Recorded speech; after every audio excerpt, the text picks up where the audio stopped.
Something ancient awoke in Tillabéri. Not the sound of war, but of memory, a continent remembering its strength. When Niger's drone pierced the desert sky, it wasn't just metal and fire. It was history reclaiming itself.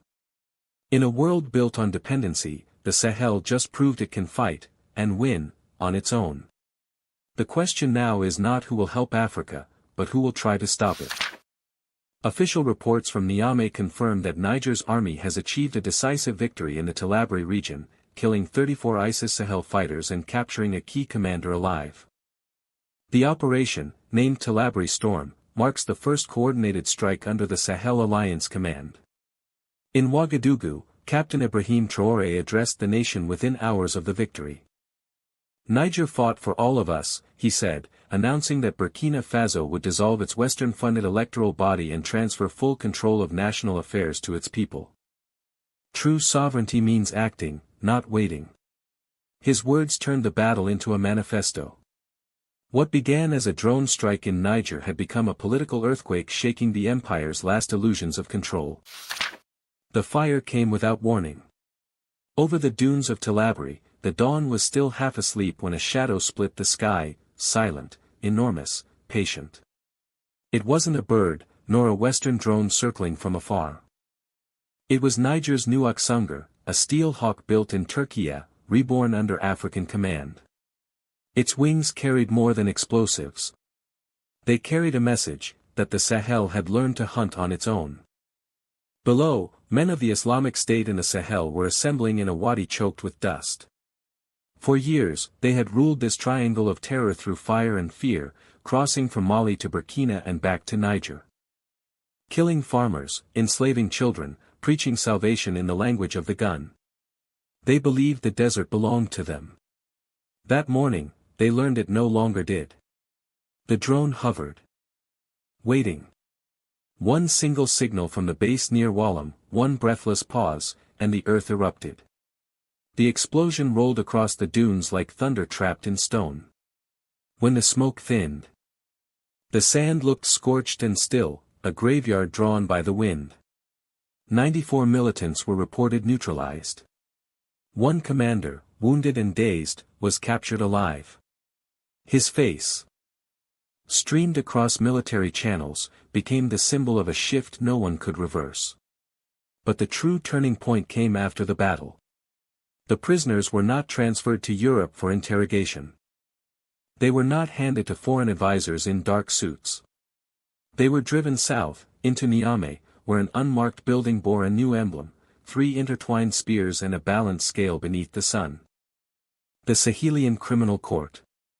Just days earlier, the alliance of Sahel states, Niger, Mali, and Burkina Faso, had withdrawn from the International Criminal Court. The declaration was short but volcanic: we shall no longer be judged by those who once colonized us.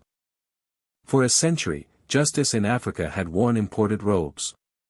Crimes were documented here, but sentences were signed elsewhere. Now the balance had shifted. Those who lived the suffering would judge it. Those who buried their dead would define what justice meant. Inside the new court, the captured ISSP commander was the first to stand trial. No translators from The Hague, no accents from Geneva, only the languages of the Sahel: Hausa, Zarma, Arabic.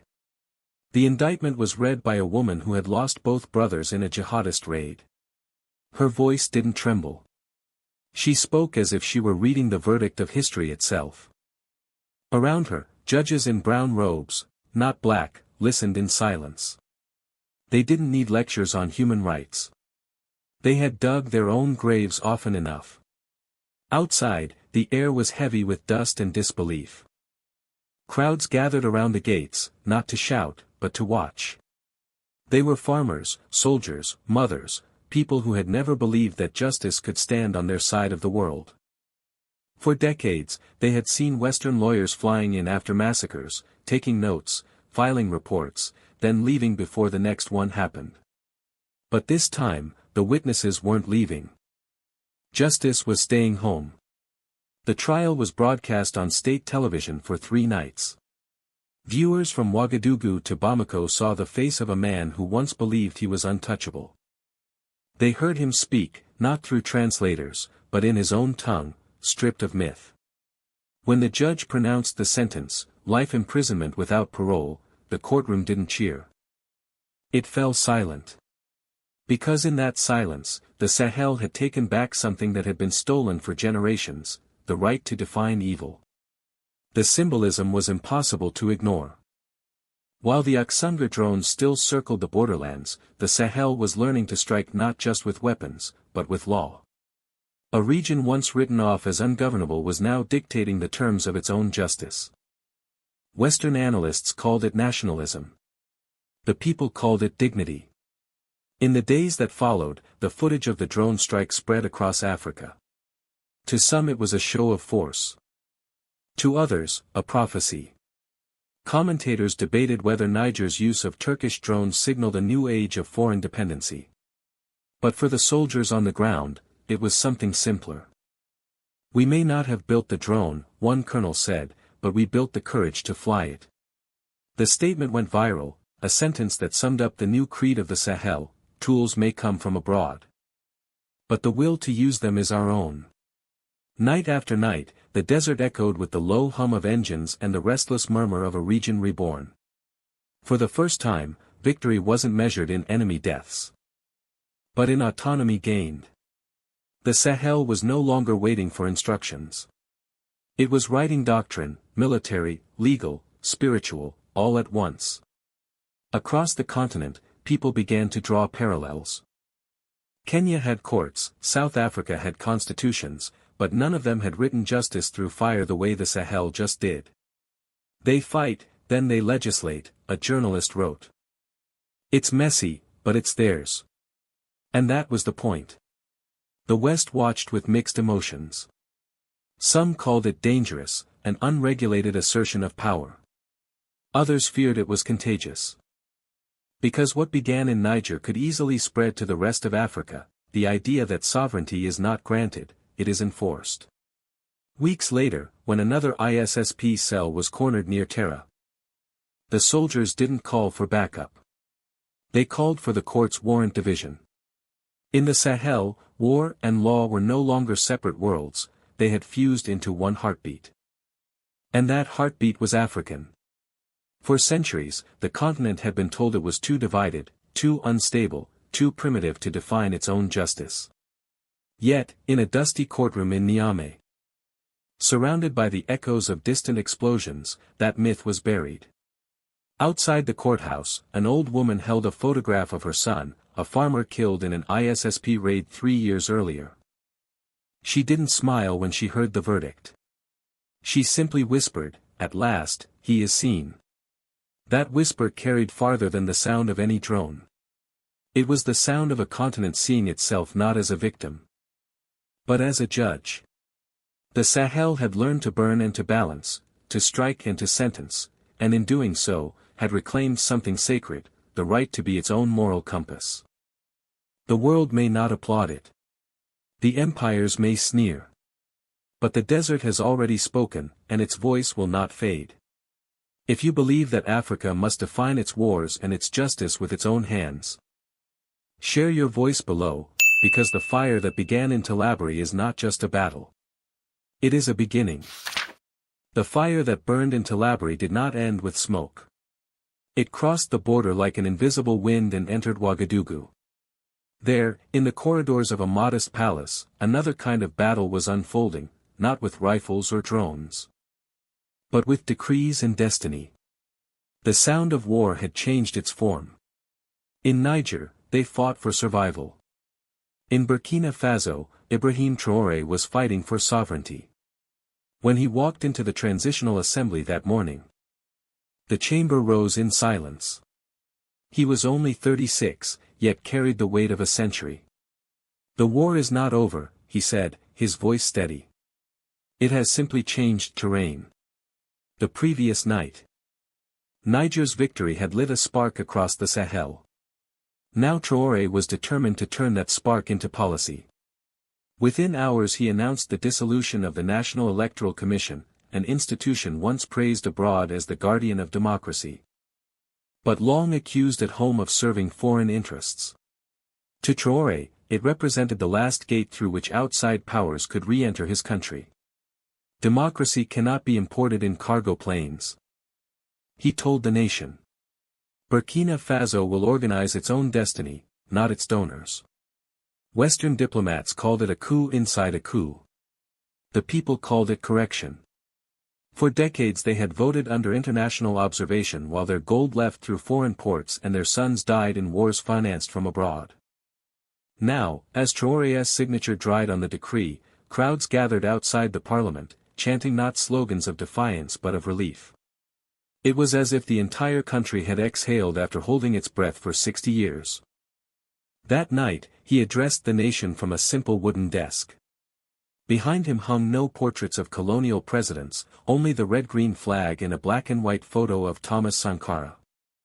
The empire ruled us because we believed it could not be defeated, he said. That illusion ends tonight. The speech lasted 7 minutes. By dawn, recordings of his words had flooded radio stations from Niamey to Bamako. For the first time, the Sahel was not echoing foreign news, it was creating it. Traoré understood the risks. Sanctions would come. Smear campaigns would follow. But he also knew that every revolution needs a builder after the fighters.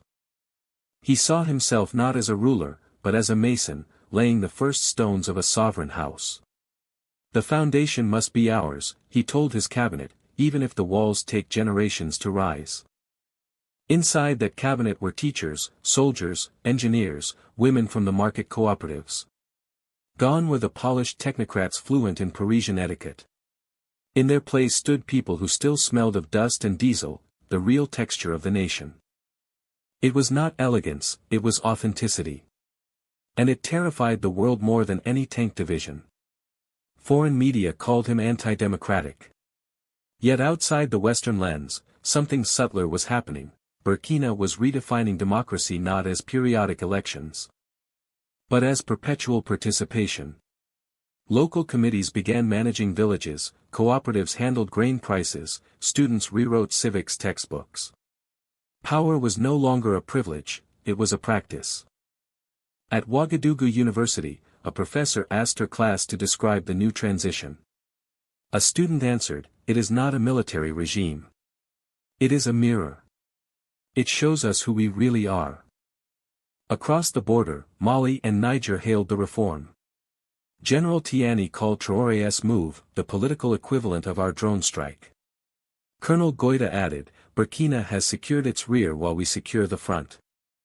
3 leaders, 3 fronts, 1 war, the war for self-definition. As predicted, the counteroffensive came not with soldiers but with spreadsheets. Aid packages froze. Bank accounts were flagged. Officials suddenly found themselves blacklisted from international forums. When told that a major donor was suspending millions in development assistance, Traoré laughed softly. "If dependence is development," he said, "let underdevelopment be our independence." The laughter spread. Within weeks, markets began using new trade routes through Conakry and Lomé, bypassing the old French corridors. Local factories reopened, producing what they once imported. It was slow, rough, imperfect, but it was theirs. Opposition voices warned that isolation would destroy the economy. Yet on the ground, what they called isolation felt like insulation. Farmers described it best: when you stop drinking from a poisoned well, the first days are dry, but then the rain tastes different. By spring, the streets of Ouagadougou had changed. Graffiti once written in French now appeared in Moor and Diola. Posters of Sankara hung beside new ones reading, "AES, our future. Not their fear." Children painted drones and tractors side by side, symbols of war and work fused into one. The revolution had learned to farm. Traoré traveled rarely, but when he did, every trip carried meaning. In April he visited Niamey to meet Tiani and Goïta. They spoke not of borders, but of blueprints, how to weld 3 wounded states into one shield. After the meeting, he told reporters, "Our alliance is not a barricade against the world. It is a door we finally built ourselves." Back home, his approval soared. Not because life was easy, it wasn't, but because. For once, the hardship had purpose. People knew their sacrifices were feeding their own soil. Better a rough road we paved, a taxi driver said, than a smooth one leading back to slavery. In the evenings, Traore would walk the courtyard of the presidential compound alone, sometimes stopping beneath the old mango tree Sankara planted 40 years earlier. He spoke little. Prayed less, but thought often. Those who saw him then said he looked not proud, but restless, as if aware that every victory carries its own curse, the duty to protect it. Across Africa, young officers began to quote him the way their fathers once quoted Sankara. Courage is not refusing to die, it is refusing to kneel. Those words appeared on murals from Lagos to Lusaka. The empire had lost the narrative. Burkina had become a metaphor. But for Traore, metaphor was never enough. He wanted structure, institutions that could outlive him, alliances that could resist division. He began drafting what he called the Sahel Charter, a framework for joint defense and economic coordination. To him, Niger's drones, Mali's battalions, and Burkina's policies were not separate moves, they were one engine. The AES would be that engine's name. When an interviewer asked if he feared assassination, he smiled. They killed Sankara and thought the dream would die. But dreams do not die. They multiply. That night, standing before the assembled officers of his army, he ended his speech with a single line that would travel farther than any decree: we are not building a palace. We are building a fortress. The silence that followed Traoré's decree was not peace, it was repositioning. From Paris to Brussels, from Washington to the headquarters of old empires, maps were being unfolded again. For the first time in decades, the Sahel was no longer marked in red as a zone of instability, but in question marks. Who controls it now? Who dares to? As French troops packed their last containers in Ouagadougou, the streets remained calm. There were no riots, no looting, only the quiet rhythm of a country learning to stand without a crutch. The last convoy rolled north under a sky that no longer carried their flag. What ended that day was not just a mission, it was an era. In Niamey, the drone pilots who once waited for French clearance codes now launched their aircraft under Sahelian authority. In Bamako, intelligence reports once stamped, classified, EU mission, now bore a new seal, Alliance des États du Sahel. It was not rebellion. It was replacement. Traoré saw the moment clearly. Every empire falls twice, he told his advisors. First when it loses control, and again when it realizes it. His task now was to make sure the Sahel never became dependent again, not on Paris. Not on Washington, not on anyone. The shift began quietly. Military delegations from Burkina, Mali, and Niger met in Terra to sign the first coordinated defense agreement in African history without Western supervision. It was a small room, no translators, no champagne, only 3 signatures and a single sentence: we will defend each other as one. That sentence became doctrine. Within weeks, AES command centers were built along shared borders. Niger provided the air power, Mali the terrain expertise, Burkina the logistics. They called it Operation Unity. The West called it provocation. But for the first time, when rebels struck in one country, reinforcements came from another, without permission, without delay. Paris was stunned. Western media called it the birth of a rogue bloc. Politicians warned of Russian influence. Others whispered of Chinese infiltration.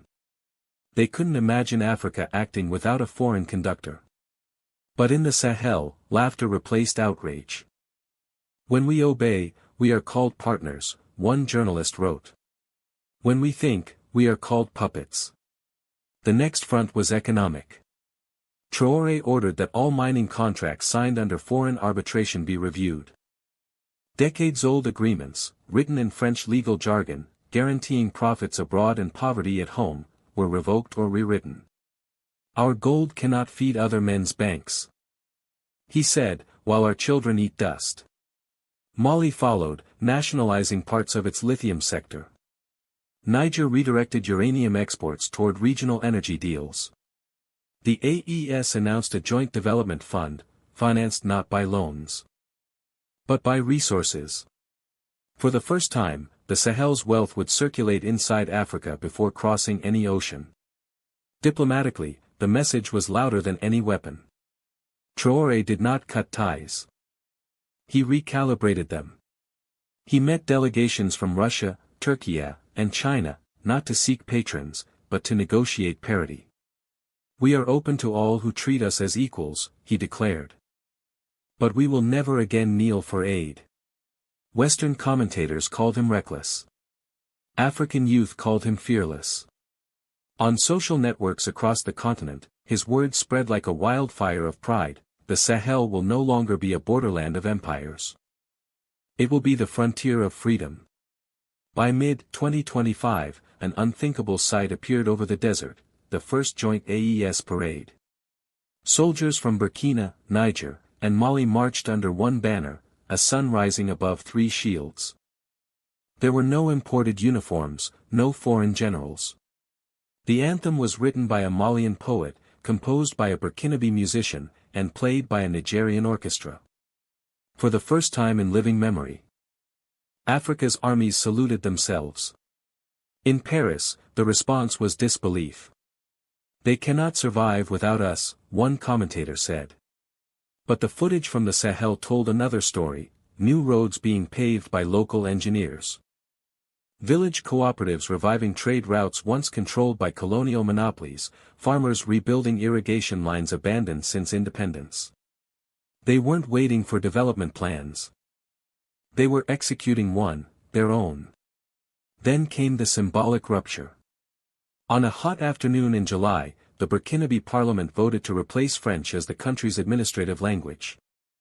The chamber erupted in applause as deputies raised placards reading, "We understand ourselves." Outside, thousands gathered in the square, chanting in Moor and Diola. The empire had left. The language was following. Across the Atlantic, analysts called it a cultural drift. In Ouagadougou, it was called recovery. By late summer, the three leaders met in Timbuktu, the ancient capital of African knowledge, to sign the AES Strategic Charter. Traore arrived last, dressed not in a suit but in his brown uniform. "For centuries," he said, "we were told that unity was a dream. But dreams are what the free dare to build in daylight." His words echoed through the sandstone halls once used by scholars of empire. Outside, the wind picked up red dust from the dunes. People said it looked like the desert itself was marching. The new orientation of the Sahel was not isolation, it was insulation. A region once defined by dependency was becoming a shield for the entire continent.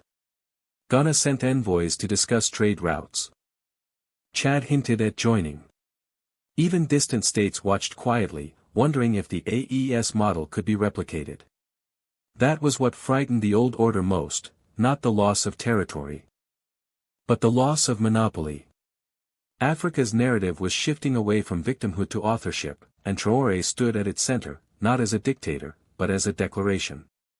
At night, when asked if he feared retaliation, he simply said, "The worst they can do is cut our chains faster. If you believe the Sahel's fight for dignity is not rebellion but rebirth, share your voice below. Because from Paris to the Sahel, a new front has opened, and this time, it speaks Africa's language." For months the world mistook the Sahel for a theater of chaos, a place of coups, insurgents, and broken states. They failed to see the pattern beneath the dust. What they called disorder was in fact design. From the desert strike in Niger to Traoré's political earthquake in Burkina Faso, from the withdrawal of French forces to the birth of the AES, every act was a note in the same composition. The truth had always been simple: Africa had finally stopped reacting to power and started producing it. Intelligence briefings across Western capitals grew frantic. The cables spoke of unprecedented coordination between Niamey, Bamako, and Ouagadougou. Analysts warned of a new Pan-African front. Diplomats whispered the word they feared most: alignment.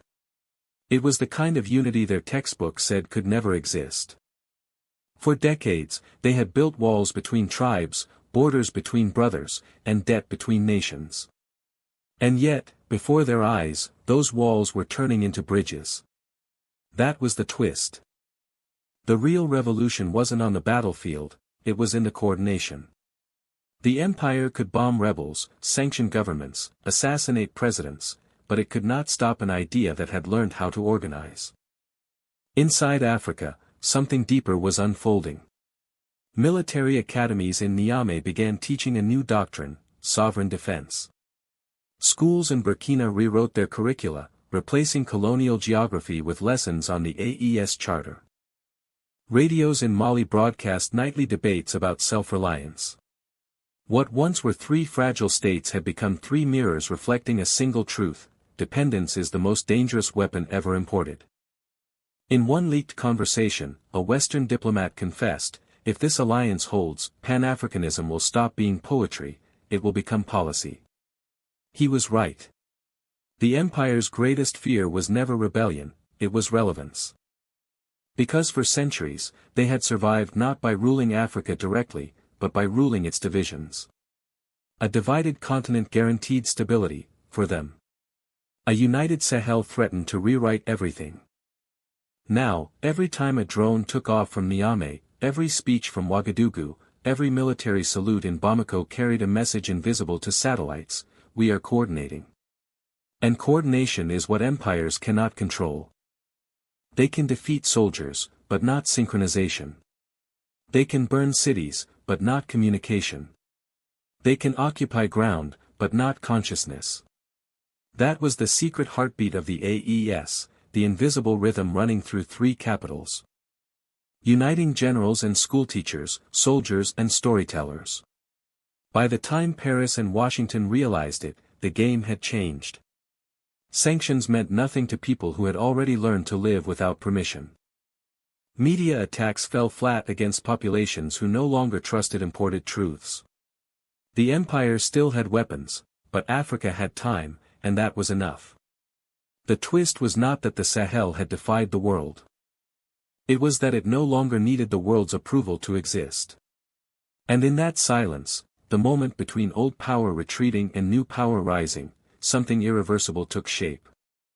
For the first time in living memory, Africa wasn't a story told by others. It was a sentence finishing itself. The night that once covered the Sahel is lifting. From Tillabéri's burnt sand to the riverbanks of Bamako, to the streets of Ouagadougou where children now shout the names of their heroes. A new dawn rises. The empire's maps have not changed, but the meaning of the lines has. No one announced the beginning of the AES era. There was no treaty, no fireworks, no anthem. Only a quiet understanding shared between soldiers, farmers, and dreamers, that Africa's freedom would never again be a favor, but a fact.